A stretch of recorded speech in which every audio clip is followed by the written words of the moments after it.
Have you ever met someone who looked completely ordinary, and yet, behind their tired eyes and worn-out clothes, carried a past so extraordinary that it could change your life just by hearing it?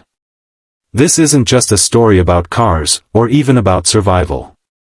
It's about a father's love, a woman's compassion, and a second chance that nobody saw coming. Stay with me to the end, because when you hear who this struggling mechanic really was, you'll understand why miracles can come from the most unexpected places. And if stories like this touch your heart, don't forget to like this video and subscribe. It helps us bring you more powerful true-to-life stories that inspire hope. It was a chilly Tuesday morning in a quiet town. Emily, a successful businesswoman in her mid-30s, stood beside her broken-down BMW on the side of a country road. She tapped her phone screen, sighing, no signal. Her pristine life, usually filled with boardroom meetings and confident decisions, suddenly felt small as she stared at the smoking hood of her luxury car. She wasn't used to being stranded, much less helpless. Just then, a beat-up old pickup truck slowed down. Out stepped a man in worn jeans, grease-stained hands, and tired eyes that hinted at sleepless nights. He had his young daughter in the truck's front seat, clutching a tattered teddy bear. "Need a hand, ma'am?" His voice was polite but cautious, as though life had taught him not to expect much kindness back. Emily hesitated. This stranger looked rough, the kind of man she might normally avoid. But there was sincerity in his tone. "Yes, please. It just died on me.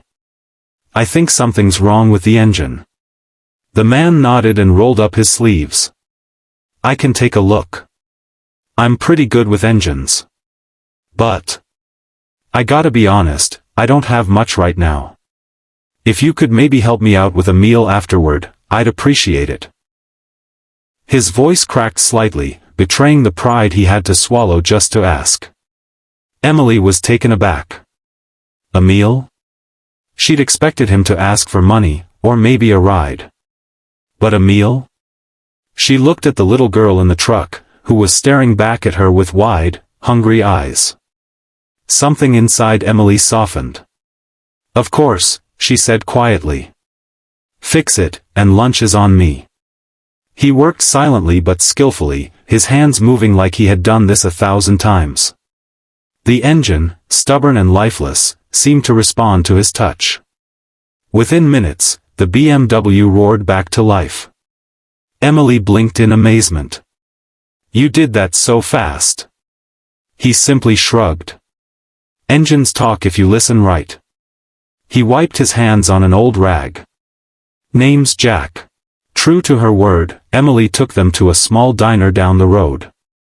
She ordered extra plates, noticing how Jack's daughter devoured her food like she hadn't eaten properly in days. Jack, on the other hand, ate slowly, almost with guilt, as if he was used to letting his child eat first. Emily's curiosity grew. Who was this man?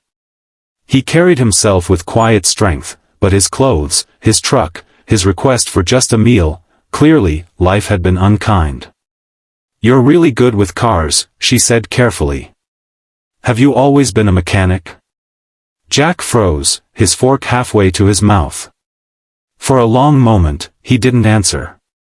His little girl, maybe 7 or 8 years old, spoke instead. "Daddy used to drive really fast cars.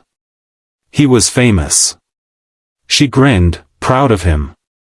Jack's eyes darted to his daughter, then back to Emily. A shadow passed over his face. "That was a long time ago," he muttered.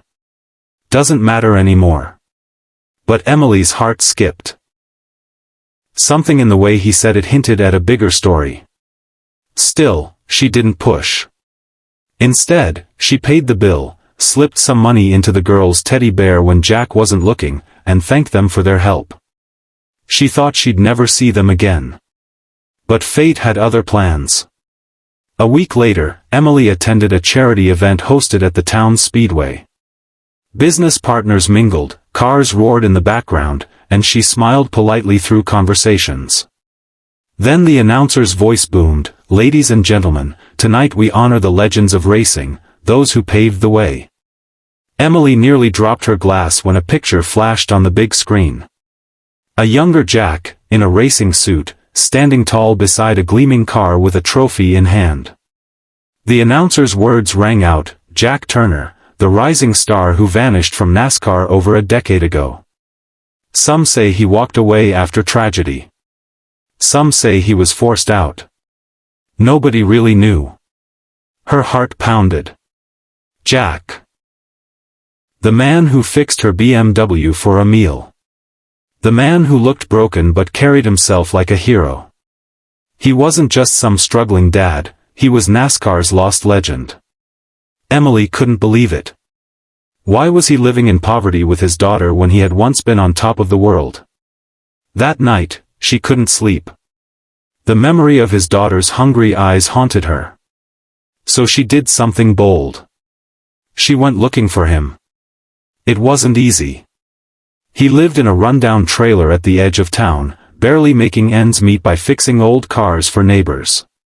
When Emily showed up, he looked embarrassed. "Why are you here?" he asked, defensive.